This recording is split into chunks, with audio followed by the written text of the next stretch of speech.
Hello, everybody. Welcome to the Mental Edge. I'm excited today to talk about So Connected. Talk about some of the problems, some of the solutions that people have when they come to see us.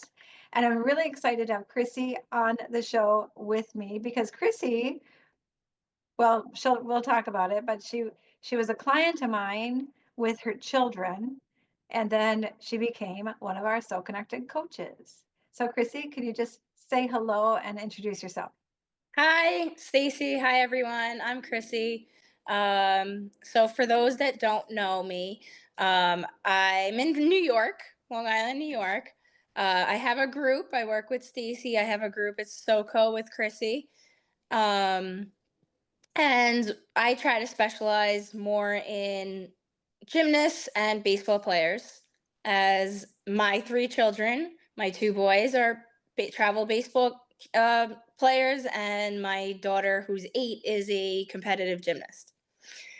So Stacy and I kind of connected with, well, both of our daughters' names are both Olivia. So I mean, there's that.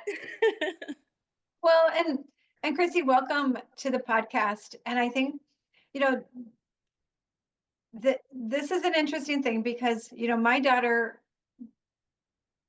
she came home and couldn't do her back walk over in the beam. That's how this all started.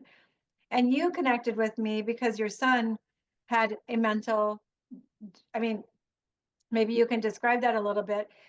Some of the reasons that people come to us are because of a mental block, a limitation, they're lacking confidence. Those are the symptoms of the problem. But but they see that, the symptoms are very apparent when it comes to their athlete not being able to perform. So what brought you to So Connected? So when my daughter was doing gymnastics, I was speaking with another mom, and her daughter was seeing you because she was having a mental block on her beam series. So I happened to be talking to that mom and said, "Look, I don't know what to do anymore with Daniel. He was recently hit in the face up at bat in baseball. It was just a little league game, supposed to be fun and have a good time. And the boy that was pitching missed and hit him right in the face. So Daniel had, when he was able to hit again in his travel baseball team, he would just fall to the floor and the ball wasn't even near him. So my husband and I were just saying, Daniel, just swing the bat. Just swing the bat. That's all you have to do is just swing the bat.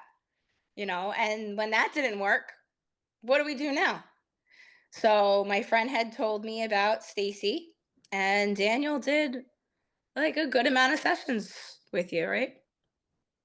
Yeah, I think we did at least maybe 6 or 10, somewhere in Yeah. there, right? Yeah. And I remember your sessions were interesting with Daniel because your husband was with him. You guys were, with him in session. And Hmm. so that's always such a benefit for the family because then your husband could learn about some of the things that maybe he was doing that are like what you said, just swing the bat. Like, Yeah. does that work? Well, that doesn't really work. Telling a kid to get out of their head doesn't really work. It's not that I think it's a bad thing because we're all doing it and we're Yeah. all messing up our kids. And so I don't expect people to, oh my God, now I'm like, you know what I mean? We're all feeling guilty enough about what we do on a daily basis to mess up our kids. We don't need to feel any more guilt.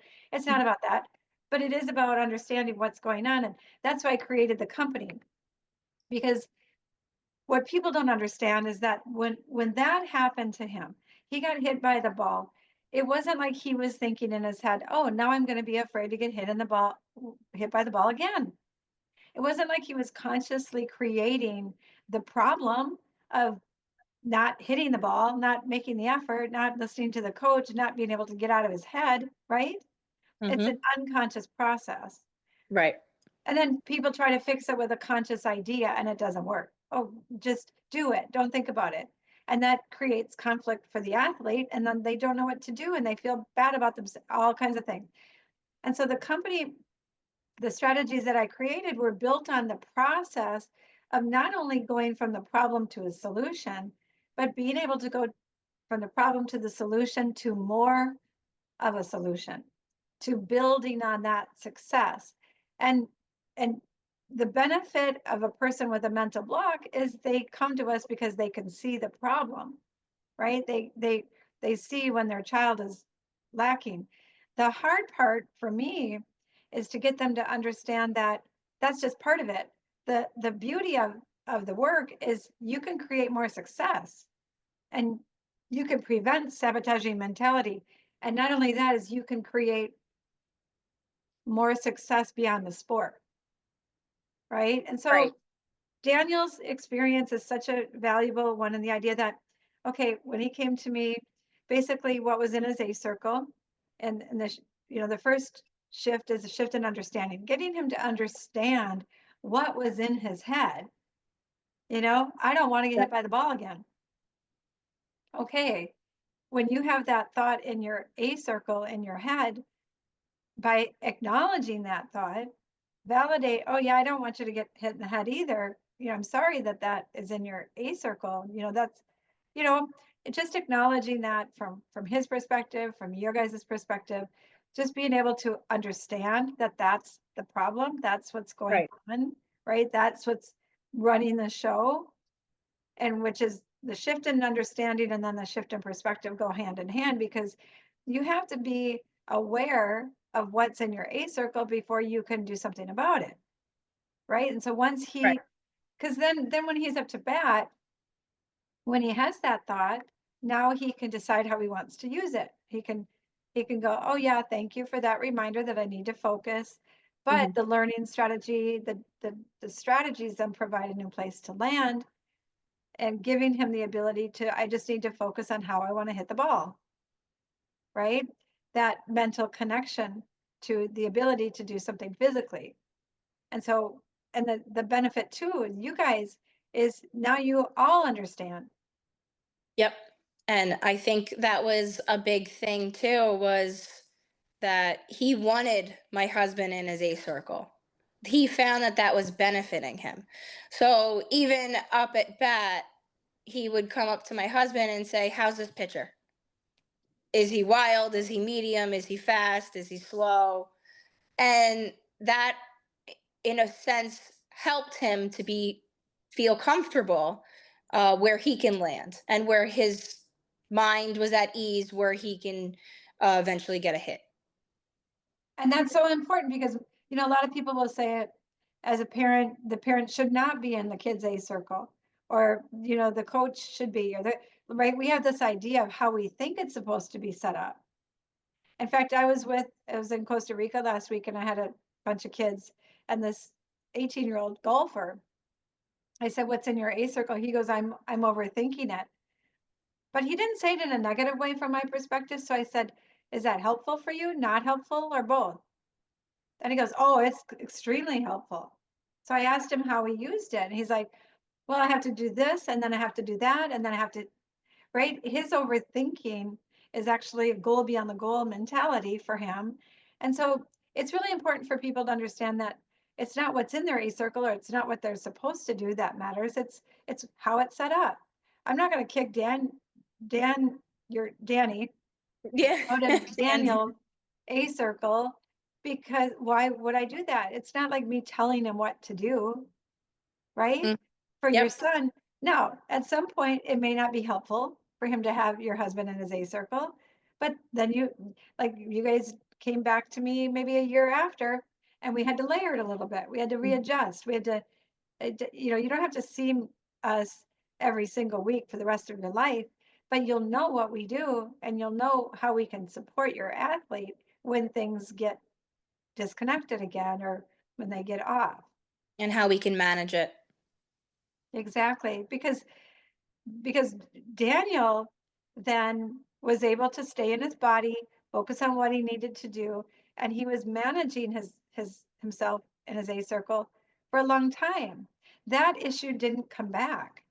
Hmm. He wasn't worried. He worked through that idea of being hit, which is amazing, because look at how many kids never get through that first block and they quit, and then that stays with them the rest of their life.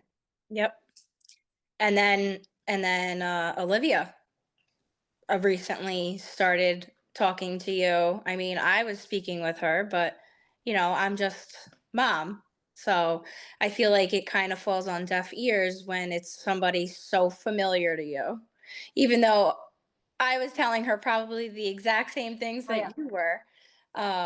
So she was blocking with the round back handspring. And she's Mhm. 8, and now she's doing well. Mentally, she's doing well. Um, she has a strategy in place, and I let her be. And she says, she comes to me and she says, I remembered all the things Stacy tells me to do, and I did my back handspring really well today. So I said, good. Well, keep that up. Which, that's such a great thing for the kids, right? Because with Daniel, he was able to regroove his brain to focus on what to do so that negative thought wasn't controlling him. Same with Olivia. And she, gymnasts, everybody has their own way of going about their mindset. And gymnasts are taught at a really early age to get out of their head. Don't think about it, just do it. And sometimes, and I felt like with Olivia, she was hard on herself. And you are her mom, but you're also were a gymnast. And I think Olivia felt some pressure, not that you were doing it on purpose, Right. obviously, Right. but she feels pressure about, and moms can do this to their children without trying. They want to please their mom. Yep. And so I think that that's another reason why she could hear me differently than she could hear you. And obviously my daughter heard me coaching to the team for 10 years. I did the mental strength coaching at Twin City Twisters for 11 years before COVID. Hmm. So I wasn't coaching with her, but she was hearing me coach all the time, which probably was a benefit to her without needing to, for me to say it to her. But that's different, right? It just gives a little bit of a disconnect between you and your daughter. Because moms do know, and they do want to be a part of the solution for their kids. And so I respect that. But at the same time, it does create some problems if the mom is too attached to the problem.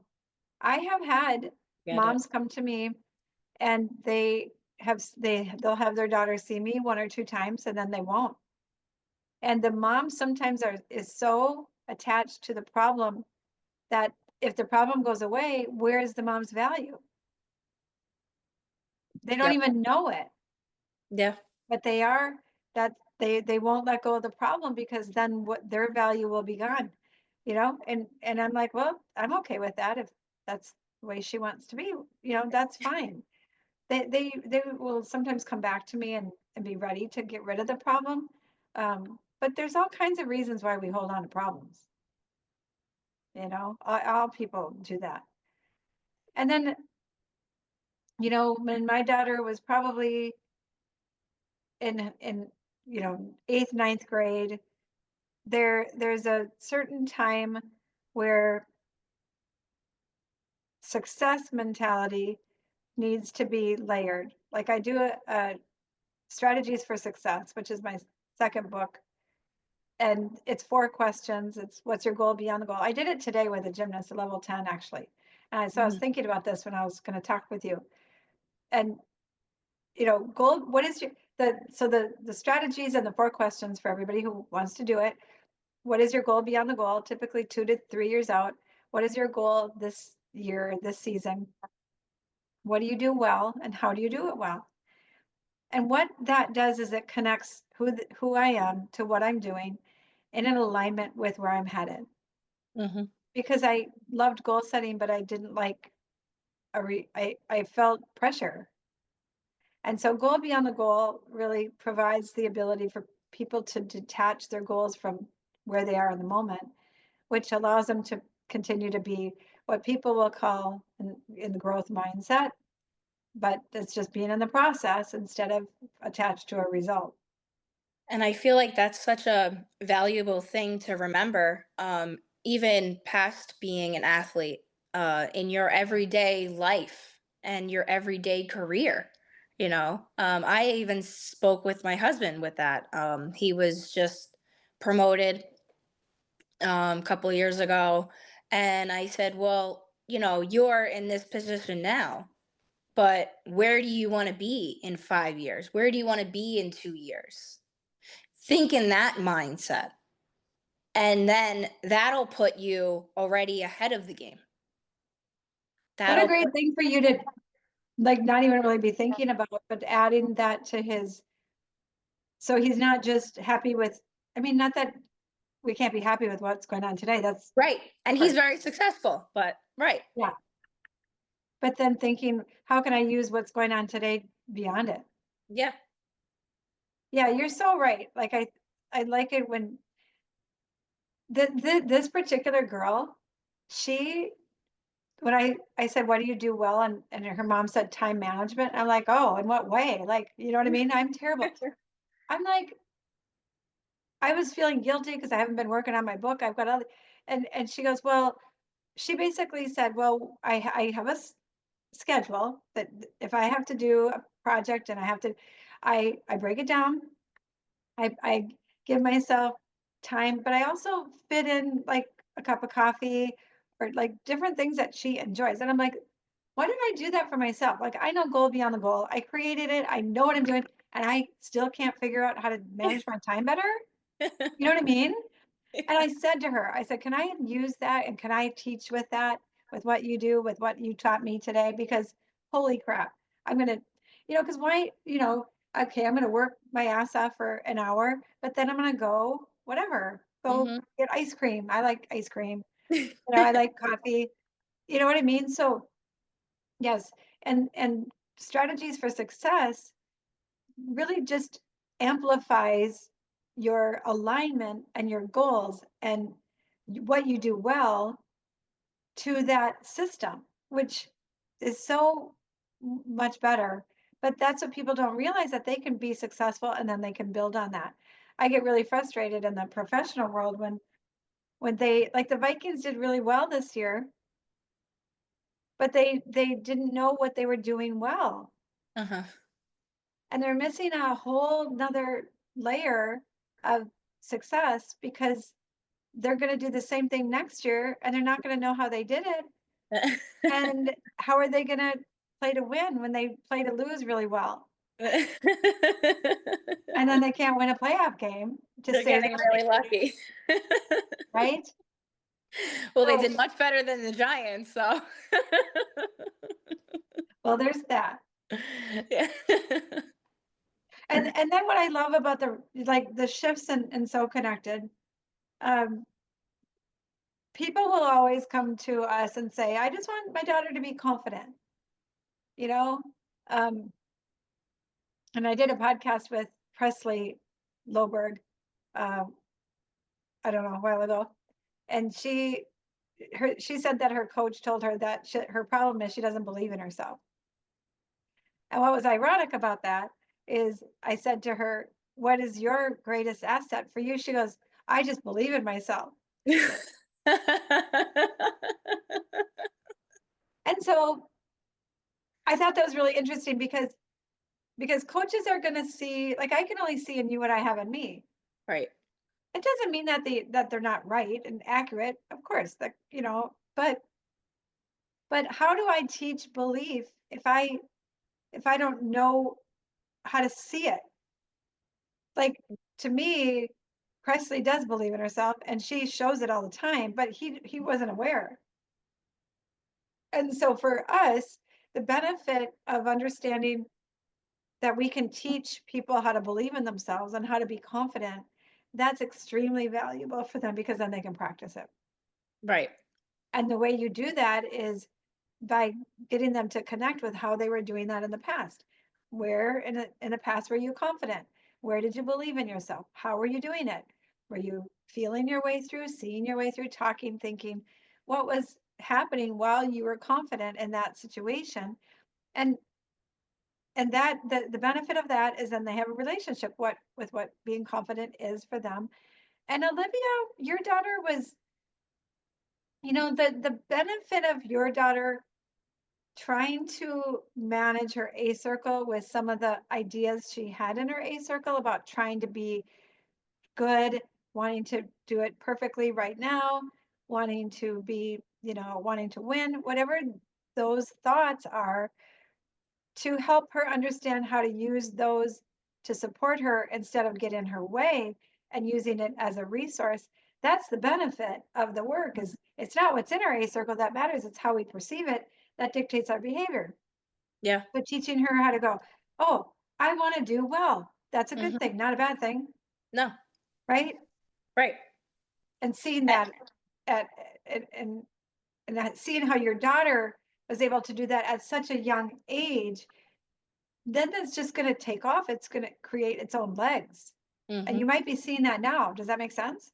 It does. Actually, there's another example I can give you that she was using our strategies. I know you said that the 5 shifts in our company.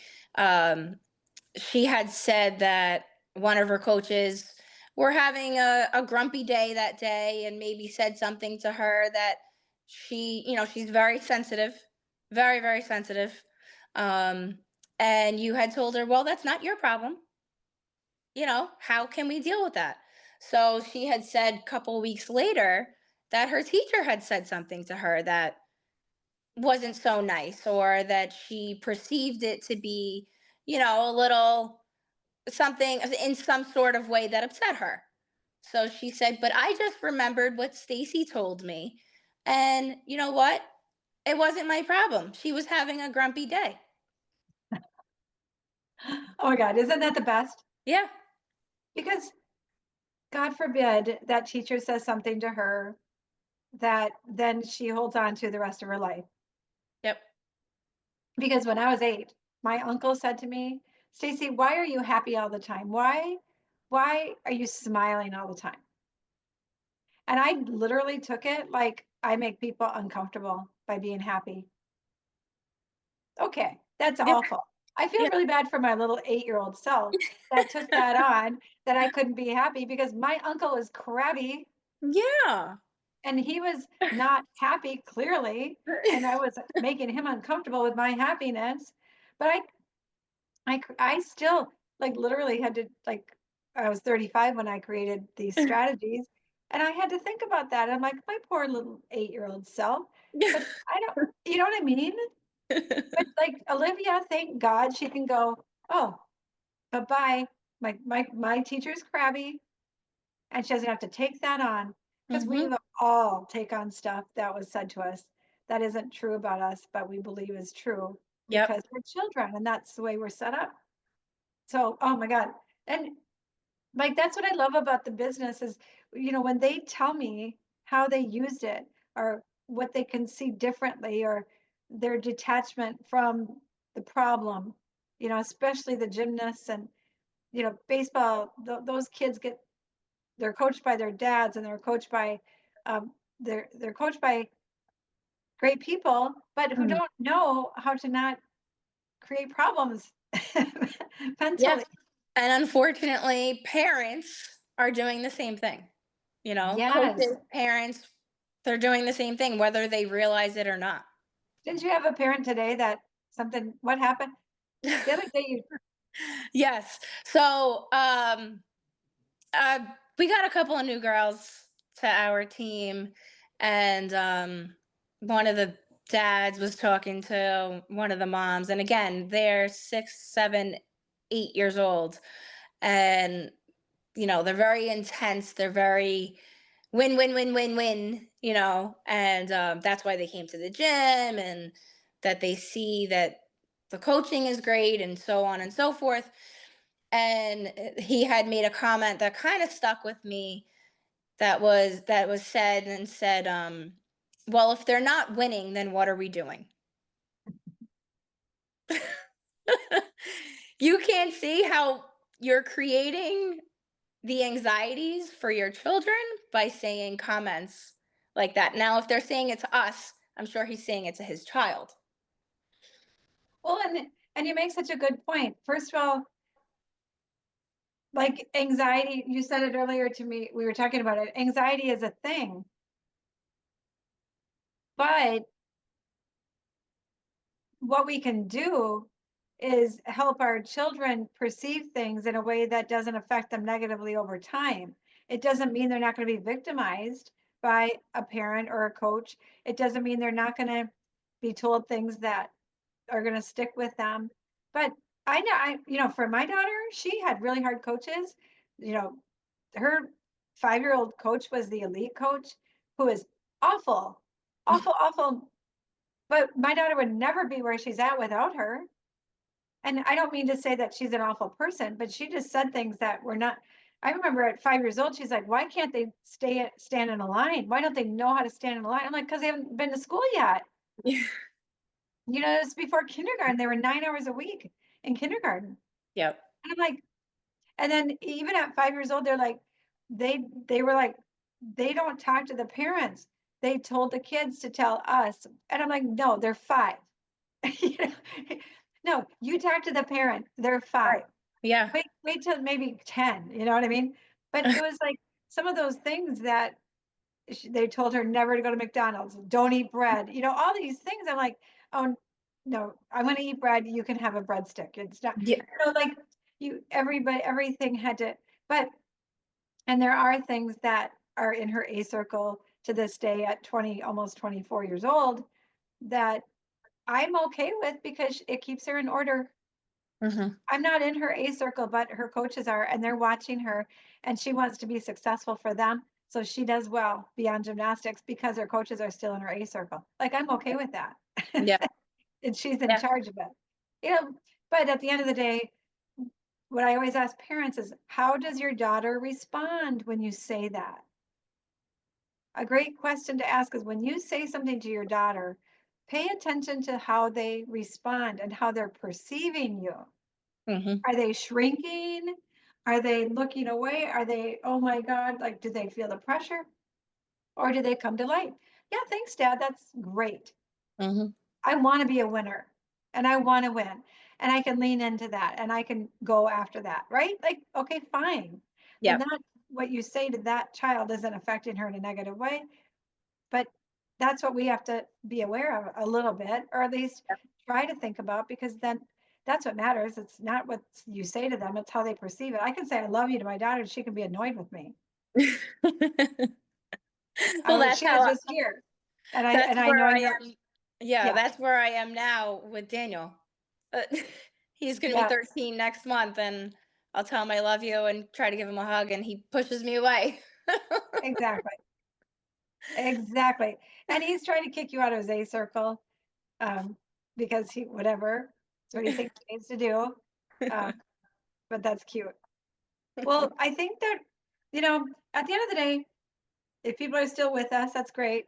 It's the shifts in our company are shift in understanding, shift in perception, shift in success, shift in belief, and shift in potential.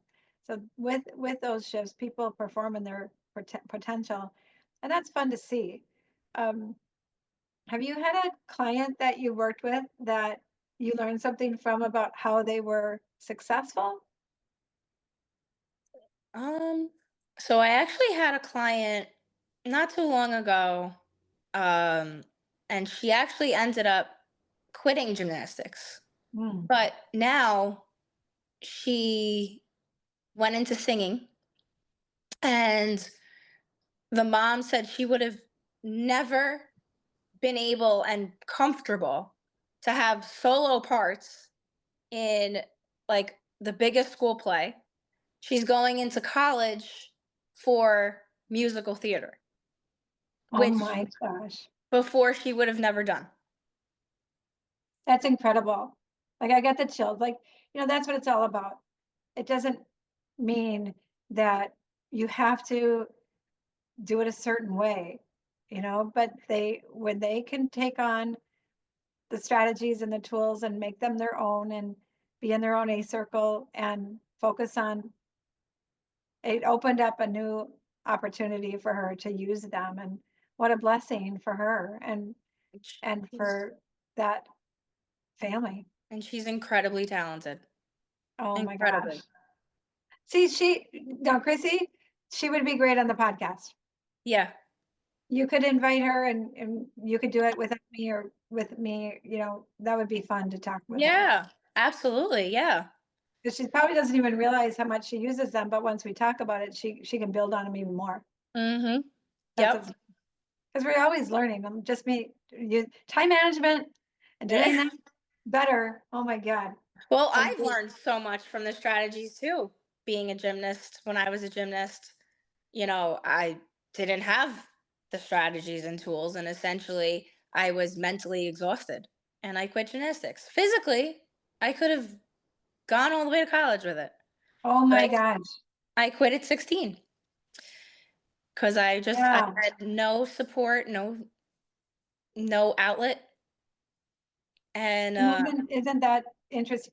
Like I did listen to a study, and 70% of kids quit by the time they're 13. yeah, And I know why. It's because they don't have the ability to manage what they need to do physically. right, And we are changing that one person at a time. yeah, And I really appreciate you. This business can be a little crazy and up and down, and I'm not a very organized, um, but I love it. And I'm so appreciative of you and for what you do to contribute to it. And I probably don't tell you enough, but I want you to know. thank you.